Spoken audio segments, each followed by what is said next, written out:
The radiant goddess of love, beauty, and war, Inanna, dwelt in the lands of the ancient Sumer. With eyes as black and far-reaching as the night, she enthralled everyone with her beauty and power. Her long black hair streamed like the Euphrates, and her lean, agile body was festooned with fine jewels and lavish clothes.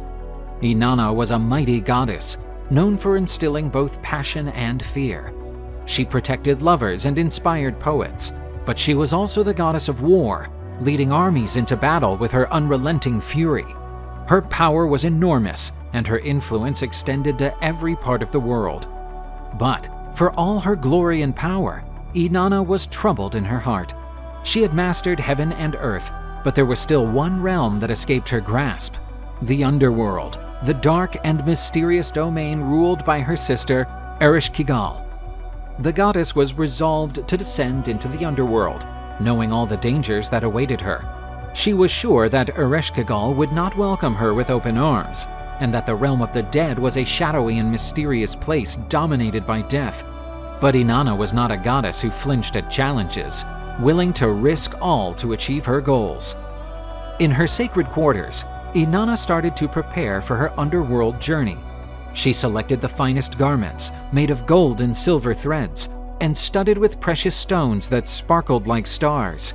Each piece was a work of art, a reflection of her divine beauty and power. Inanna added a necklace, which symbolized her royalty and authority. She wore solid gold bracelets on her wrists, etched with protection and power icons. Her hair was pinned up with an ivory comb, ornamented with pearls and gemstones. She understood that her appearance was a mighty instrument, one that could impress and intimidate even the most obscure underworld beings. Before leaving, Inanna sent for her faithful minister Nin Shubur, a being of unshakable trust and loyalty. She thoroughly instructed him on what to do if she failed to return from the underworld in 3 days. The goddess said that, if she did not return within 3 days and 3 nights, he would have to don mourning robes and go to the temple of Enlil, the god of the air, pleading for his help to rescue her from the underworld. Nin Shubur carefully and respectfully listened to Inanna's instructions. He vowed to carry out her orders and do everything in his power to safely bring her back. The goddess said goodbye to Nin Shubur and headed off on her journey toward the underworld. She was sure that the course would be long and dangerous, but she was ready to face any challenge to achieve her ends. Shining in her royal attire, Inanna made her way down the dark stairs to the underworld. With each step, the light of the upper world dimmed, giving way to a cold, oppressive gloom.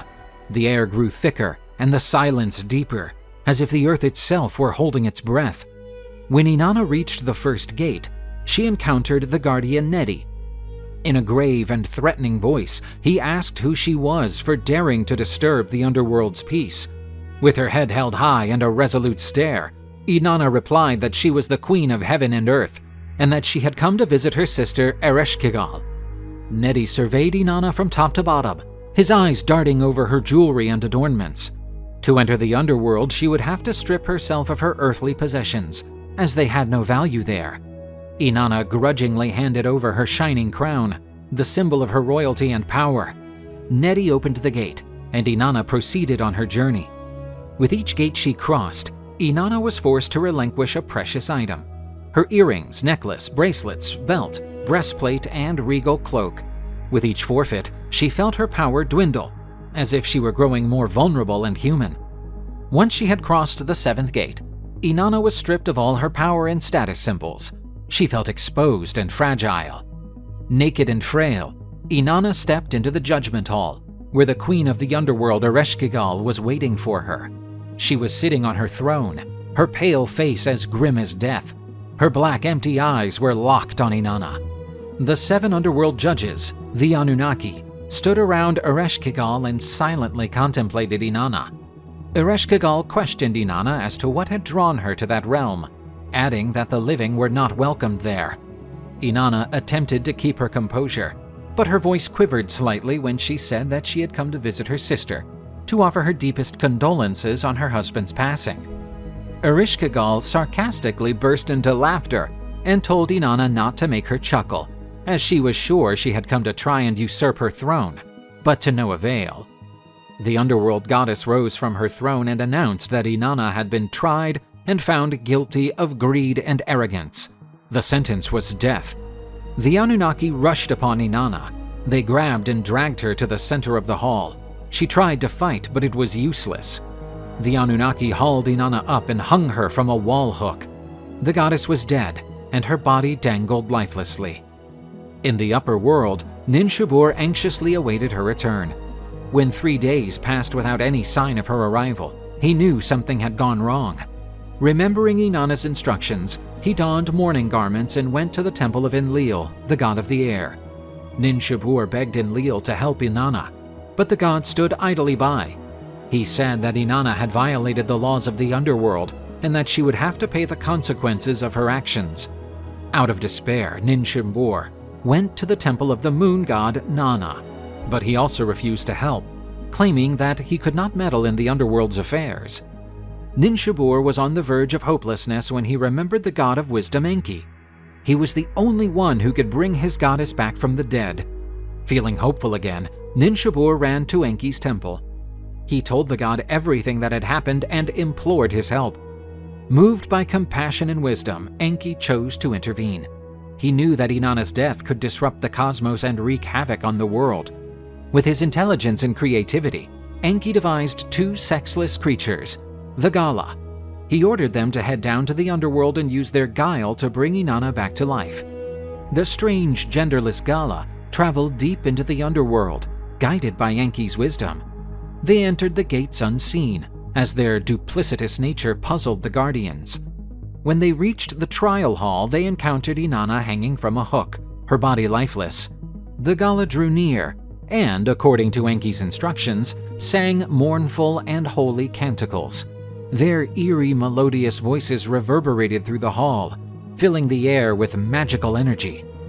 Enki had provided the Gala with the food and water of life, which they offered to Inanna. Sensing the vital energy streaming through her body, the goddess opened her eyes and drew in a deep breath. Life surged back into her limbs, and she was released from the hook. Inanna was alive, but her plight was not yet over. The Gala informed her that, if she wanted to leave the underworld, she had to appoint someone to take her place. The goddess faltered. She did not want to sentence anyone to spend eternity in the shadow kingdom of Ereshkigal. But the underworld laws were strict, and she knew she would never escape without abiding by them. Together with the Gala, Inanna made her way to the upper world. When she arrived in her city Uruk, she hoped to find her husband Dumuzid mourning her absence. Instead, she found him in his palace, feasting and celebrating with song and dance.